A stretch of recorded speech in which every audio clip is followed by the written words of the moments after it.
ফাজাইল হজ। অতঃপর 13ই জিলহজ শনিবার হুজুর সাল্লাল্লাহু দ্বীপ প্রহরের পর শেষে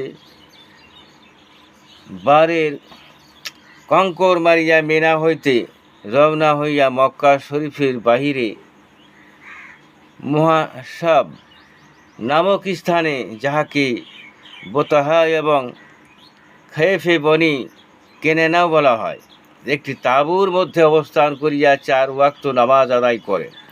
সেখানে বসিয়া কোনো এক সময় কাফেরগণ পরামর্শ করিয়াছিল, খুব বনু হাশেম এবং বনু মোতালিবের সহিত সর্বপ্রকার সম্পর্ক ত্যাগ করিতে হইবে।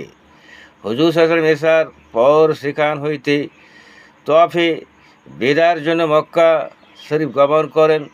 সেই রাত্রে হজরতে আয়েশা রাদিয়াল্লাহু তাআলা আনহাকে তাহার ভাইয়ের সহিত তানঈমে পাঠাইয়া ইহরাম বাঁধাইয়া ওমরা করাইয়া লন। মা জান আয়েশা রাদিয়াল্লাহু তাআলা আনহা ওমরা আদায় করিয়া যখন তানঈমে পৌঁছেন, তখন হুজুর সাল্লাল্লাহু আলাইহি ওয়াসাল্লাম কাফেলাকে মদিনায় রওনা হইবার নির্দেশ দেন।